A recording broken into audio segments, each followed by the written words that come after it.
Voilà, et puis encore un autre lauréat, Jean-Frédéric Joliet, le trophée de la création de valeur avec Mille et un repas. Bonjour. Bonjour. Rappelez-nous ce que vous faites. Alors, Mille et un repas. Entreprise de gastronomie collective. J'apprends aux enfants à manger de tout et à ne pas gaspiller la nourriture. Ce qui est pas une mince tâche, hein. Et c'est une tâche extraordinaire. J'ai reçu tout à l'heure le prix de la création de valeur. Je crois que la création de valeur, c'est d'apporter en permanence à l'humain quelque chose de plus. Alors, c'est les collaborateurs de Mille et un repas, les 950 collaborateurs, mais c'est aussi plus d'1 million de repas que nous servons actuellement, majoritairement dans les écoles. Et si jamais j'ai une petite mission d'innovation ou de quelque chose à apporter au monde, c'est peut-être justement celle de dire ne gaspillez pas la nourriture qui fait vivre. Voilà, alors une entreprise familiale, votre fils est dans l'entreprise, hein, on l'a eu tout à l'heure, on l'a vu, et puis vous vous êtes rapproché d'une autre entreprise familiale, qui elle, vous êtes dans l'Est de la France, eux ils sont dans l'Ouest. Complètement, c'est coup de bol, c'est-à-dire que le Covid a un peu accéléré la volonté de se rapprocher d'une entreprise familiale. J'avais choisi cette entreprise familiale depuis longtemps. Nous parlions à l'époque de mutualisation de nos achats nationaux.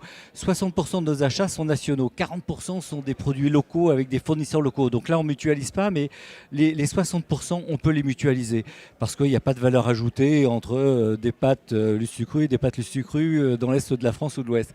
Et ce qui est extraordinaire, c'est que nous nous sommes retrouvés, mais totalement indépendants. C'est-à-dire que nous n'avons jamais été concurrents et conviviaux sur l'ouest de la France. Donc on trace une ligne droite, on se rejoint sur Paris.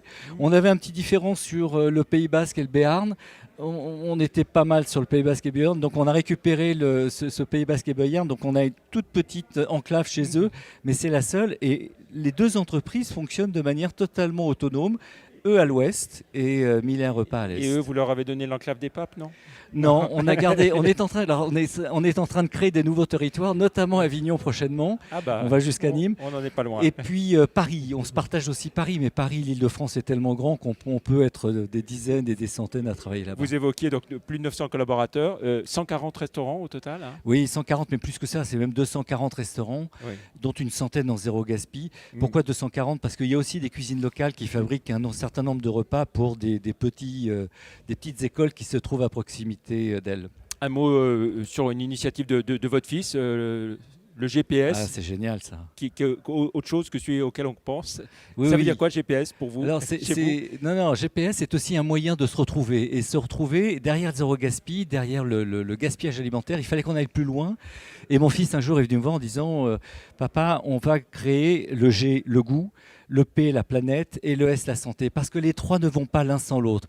C'est-à-dire que si jamais demain, les élèves mangent que des hamburgers, super pour le goût, peut-être, hein, si c'est bon. Pour la planète, c'est un peu limite, et pour la santé, c'est carrément mauvais. Donc les trois sont liés les uns aux autres.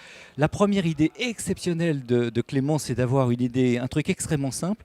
On demande aux élèves, à la fin de leur repas, de prendre leur fourchette et d'aller la mettre dans un seau avec un pouce comme ça, si jamais ils ont aimé le repas, et dans un pouce comme ça, si jamais ils n'ont pas aimé. On compte pas, ensuite on pèse. Et ça nous permet tout de suite de savoir que même si jamais le chef a fait un super truc, si ça plaît pas aux enfants, ça veut dire qu'une partie de la production passe à la poubelle. Donc derrière le gaspillage des élèves qu'on a géré, on est en train de gérer aussi le gaspillage en production en essayant de connaître le mieux possible le goût des enfants. Et ils vont le dire, ils vont tester, ils vont le dire, ils vont voter.